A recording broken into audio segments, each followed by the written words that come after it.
Okay, so now we're gonna talk about portfolio.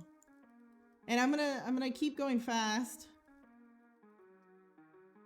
So you have a portfolio, right? You have a bank of money. That's how the internet talks about it. It's called a bankroll. The reason they call it a bankroll is because they used to have people, when people actually fucking use cash, because nobody goddamn use cash anymore. They used to roll their money and put a little fucking rubber band around it. I don't know, whatever. It's your bankroll, right? So think of it like a pie, and you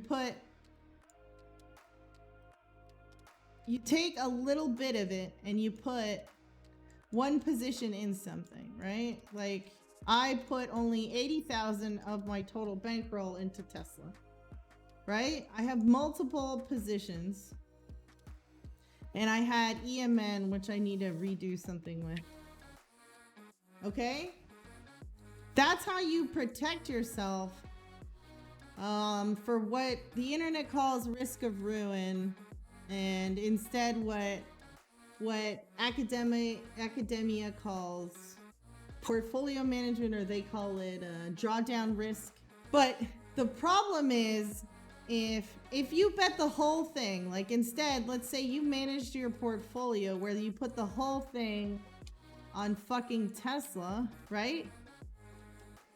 You know that you don't have a 100% win rate. So what's going to happen to you over time is that if you even lose one time, you're fucked. This is called a YOLO, okay? There's a reason I tell people to not YOLO. You don't want any position inside your portfolio to be more than 20%. So you'll see on the Excel sheet, it basically takes your bankroll and multiplies it times 20% and tells you that value, so that way when you choose a position, you don't take a position that's bigger than that. And this is more applicable to people who are trading long options. I'll teach you how to do it with a stock, but the idea is you don't want to take more than 20% position, because it's possible that you could run out of money, right? The other ways that people talk about this is they say blow up, right? What's even more interesting is when you get a position that's 40% or more, your risk, it's called risk of drawdown, is not really a great way to describe it because it's running out of money, but the internet calls it ruin, right? Your risk of drawdown actually goes to something like 95%. Okay, so 40% more, the risk of ruin is like 95%. So you want to keep it under 20. And yes, just a 20% increase will change it. Will change your risk of blowing up quite significantly.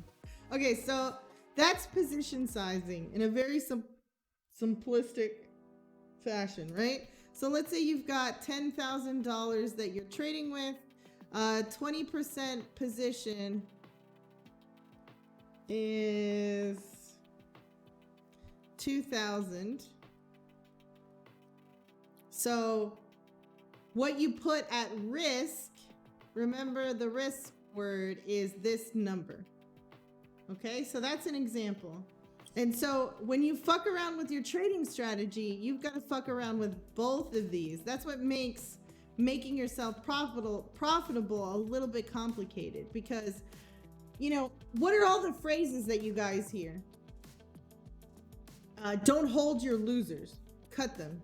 So that means making your losers or your risk lower, right? But when you do that, you increase your loss rate.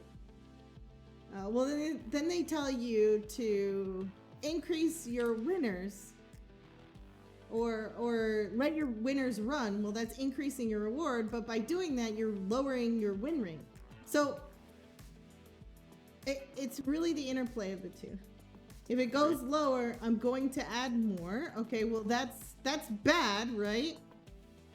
Why? Because we taught you that adding to your position blows out your risk, right? But sometimes it can work, right? That's the weird thing. So but it depends on what the outcome is, and you just gotta monitor it all the time. But see, sometimes it works out, which is why I can't talk about it in words, because to me it just doesn't make sense in words. It just fucking doesn't. That was my gambling strategy. I doubled up every time I lost. Okay, so yeah, that's called a martingale, and actually martingales are it's when you average down. It's the internet way of saying this math word is average down, right? Or increase when you lose, right? And mathematically, that actually means you're going to lose all your money over time. Yeah. Nice way of saying take the biscuit. Martingale is actually over time you will go to infinity. The problem is it's a very slow process to get there. The only way that martingale works is it's called an infinite purse or an infinite bankroll. So you would have to have infinite money for this to work. Okay, so last thing we're gonna talk about, what was the last thing? Hedging and systemic risk. Okay, so now you've decided to have multiple positions, right? That are small, right? Okay, so now you have multiple positions that are small in your portfolio, and your portfolio looks more like a pie, right? That's what you want your portfolio to look, more like a pie. You don't want it, you don't want to be disappointed when the fucking asshole brings you pizza and then it's just one big, there's no slices. Okay, so now we have a pizza pie, right?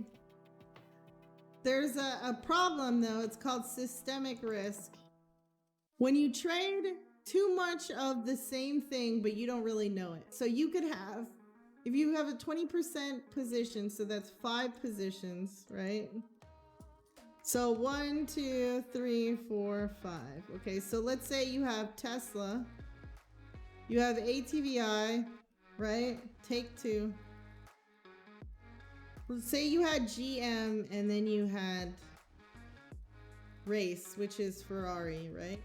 So you say, hey guys, I decided to put, I have 5 positions. My portfolio is going to be great, right? Like I don't have the risk of running out of money. Okay, but then Tesla, let's say the car industry goes bust, right? Then this one's fucked. This one went to a loss. This one went to a loss. This one went to a loss, right? And now what was your 20% position turned into a times 3, right? It's actually a 60% position, because so your 20% position turns into 60%, which sucks because now you've lost 60% of your portfolio. And then you realize that these two are intrinsically linked, and then you lose on that one too. And so now 2 losses fucked your whole portfolio. So what do you do, right? This systemic risk, you have to look at your positions and kind of notice if they're related, right? How do you know if they're related? They'll have what's called a correlation. So you want to reduce your correlations between your positions, right? And a correlation is going to be a number between 0 to 1.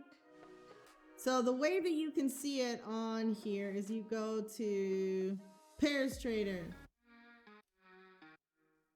Okay, we're going to do it between Ford and SPY, let's say, because you have a position in SPY. And you'll see that the correlation between Ford and SPY is actually really not high. See, I told you it was a number between 0 and 1. 1 is high and 0 is low. So it's somewhere in between. So the more that you reduce your correlations in between your positions, so let's see ATVI and take 2. Let's see the correlation. Actually, that's really high, 70%, right? Remember, the midway point is 0.5, so these are 0.7% correlated, so that's way too high because they're basically the same fucking position. Okay, so now you understand why correlation is important, right? Because you turn your entire portfolio into one trade, and you don't want that, right? So I'll leave you with one last thing. How to hedge, right? We talked about systemic risk, and I don't have any more space, but I have a little bit of space over here. So all you need to do is hedge, right? And I'm going to teach you a simple way. There's much more complicated ways, but basically you want to have positions that are negatively correlated to something else in your portfolio. So you want to get maybe a 20% of your portfolio, or actually that's way too big. Maybe 5%, 5 to 10% with something that's negatively correlated, or things with lower correlation to bring your correlation down.